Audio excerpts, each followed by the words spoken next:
The admission note was sealed inside a plain manila folder, labeled with nothing but a case number and a date in black ink. The neurologist did not hesitate when he delivered it. He had 17 years of clinical authority behind him, 3 published papers on cervical trauma outcomes, a department chair who quoted his research in grand rounds, and an absolute confidence in what imaging cannot lie about. The patient in bed 4, room 312, had sustained a complete transection at the C5 vertebral level. The cord was not bruised, it was not compressed, it was severed, and the neurologist said it exactly the way he had been trained to say it, clearly, without pause, so there would be no room for confusion or the dangerous soft kindness of ambiguity. Your spinal cord is severed forever. He closed the folder. He was already moving to the door. He never expected to open that folder again. He had no reason to. My name is Claire, and the account I am placing before you tonight is not a parable. It is a documented clinical file from a hospital in the American Midwest, cross-referenced against the patient's own written testimony, an attending nurse's incident report, filed at 3:42 in the morning, and an amendment recorded in the official discharge summary, an amendment the neurologist himself authored 6 days after he had closed that folder and walked out of room 312. If you have ever sat with someone you love through a medical verdict that arrived not as a diagnosis, but as an erasure, remain with me. This record does not end where that manila folder ended. Before we continue, subscribe to this archive. What follows is one of the most precisely documented and quietly devastating cases this ledger has ever unsealed. The man's name was Daniel.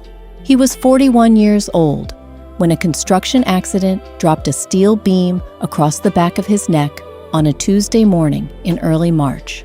He had worked since he was 19. He had never missed a shift. His wife, Margaret, arrived at the trauma center still wearing her school badge. She was a reading aide and sat in the corridor with her hands pressed flat against her thighs, as if pressing them against something solid might keep the floor from tilting further. The word forever does not land as drama in a moment like that.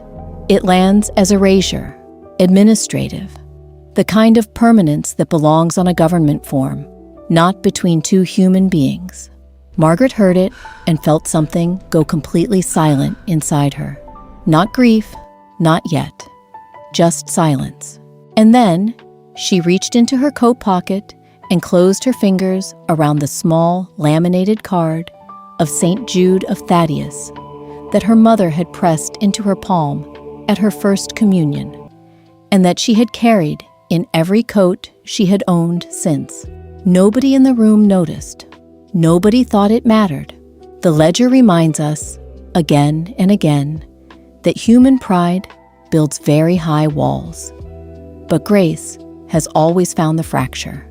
The clinical file that followed Daniel's admission is thorough and unsparing. 3 independent imaging studies were conducted within the first 48 hours. 2 magnetic resonance imaging scans taken at different intervals, and 1 post-operative computed tomography study confirming the trauma site. The electromyography report, filed by a specialist brought in from a partner institution, recorded 0 voluntary motor response below the level of injury. 0. The clinical terminology across all 3 consulting notes converges without ambiguity at a single projected outcome. Complete and permanent motor and sensory loss below C5, neurological recovery, probability 0%. Those are not dramatic words dressed up for a chronicle. They are the exact words transcribed in the hospital record. The institutional confidence embedded in that documentation is absolute. The confidence of an apparatus that has processed thousands of spinal injuries and knows with statistical certainty how they resolve. Every protocol box had been checked.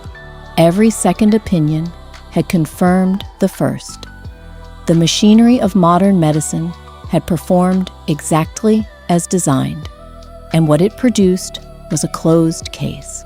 If you have arrived at this archive for the first time, consider remaining, because what those records do not contain is as significant as what they do.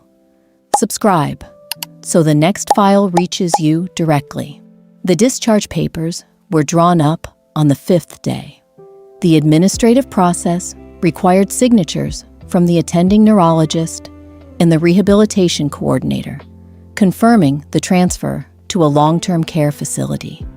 That documentation was signed. The room was already being prepared. And then it was 2:47 in the morning, and Margaret was in the chair beside Daniel's bed in the dim ward light, and she was not asleep, and she was praying the same words she had been carrying for 5 days. Quietly, slowly, the syllables worn smooth from repetition, the way a stone wears smooth from being carried in a pocket across years. The laminated card was held between both her palms. The room was still. The ward was quiet in the particular way hospital wards are quiet at that hour. Not peaceful, but suspended. And the Chronicle requires me to state with precision what Margaret reported next, that the temperature in the room changed, not dramatically, not with any source she could identify.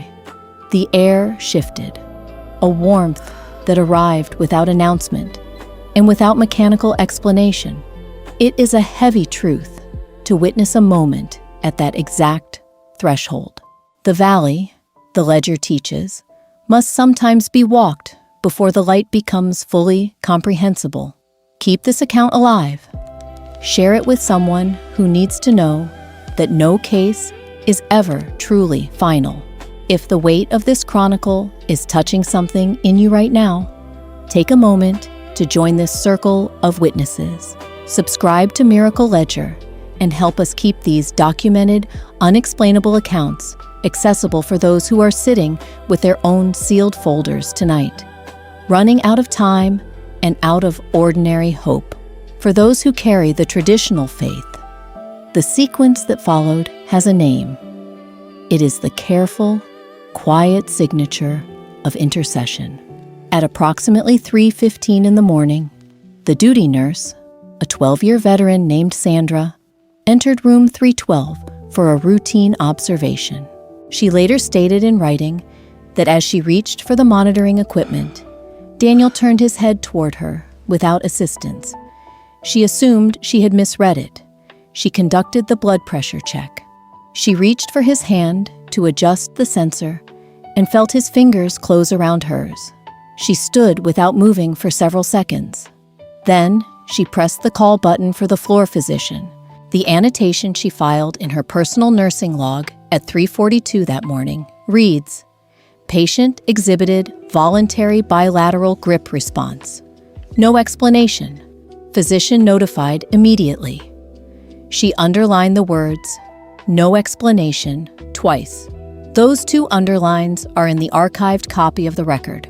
If this account is reaching someone who is carrying a diagnosis that feels like a locked door, subscribe to this archive and help us preserve these files for the people who need them most. The neurologist who had filed the original prognosis was called back to room 312 at 7 in the morning on the 6th day. He conducted his own examination for 31 minutes. He did not speak during the examination, except to issue brief technical instructions. When he completed it, he sat at the small desk in the corner of the room, not the nursing station, not the corridor, and opened the patient's file. He wrote a single paragraph in the amendment section. The language of that paragraph is striking not for what it claims, but for what it refuses to claim. It does not offer a revised biomechanical theory. It simply states in the careful language of a man who has spent a career trusting imaging over testimony, that the patient's current neurological presentation is inconsistent with findings documented at admission and is not explainable within the established framework of the case. The amendment is signed. It is dated. It is part of the permanent medical record. If this record has moved something in you, subscribe to this archive and share it. These files exist for the people sitting tonight with sealed verdicts of their own. Consider what this ledger is asking you to hold when you leave this account. Not a demand for certainty, not an argument against medicine or the earnest, honest work of physicians who carry impossible cases into hospital rooms every morning of their working lives. The ledger asks only that you sit with the precise shape of what happened. Every institutional instrument available reached its boundary and confirmed the same endpoint.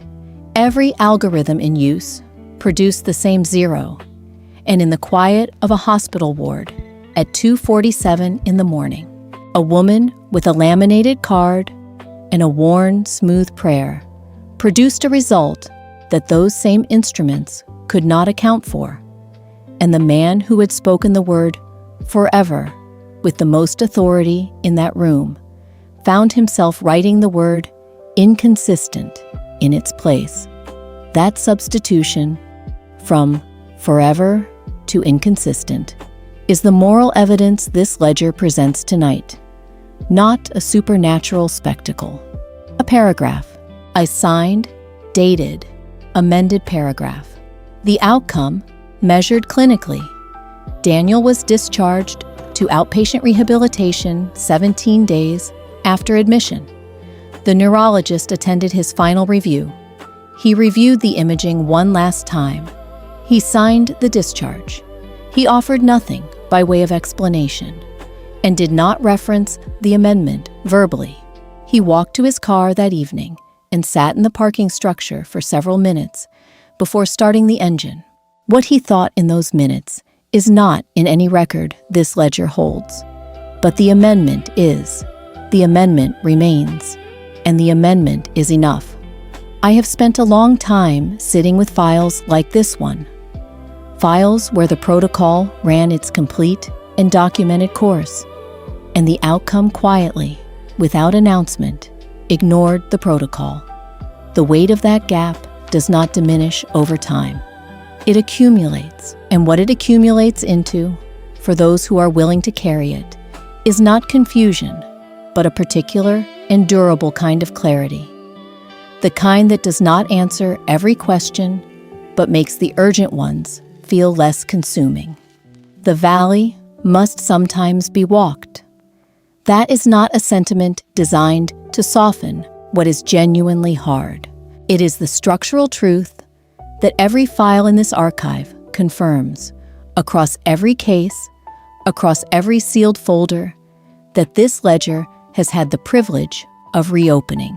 If you are walking one now, if the folder on your table carries a word that feels permanent, irreversible, administratively transitina, remain with this account. Leave a mark of your presence in the comments below this record. Tell us what you are carrying. Tell us the name of the person you are carrying it for. And know that the unexplained is not a rumor, not a sentiment, not a consolation invented for difficult evenings. It is a documented file. It is a paragraph, signed and dated in a permanent medical record. It is a nurse's underline. 2 lines pressed into a log at 3:42 in the morning by a woman who had no explanation and said so. And the record for tonight remains entirely, permanently alive.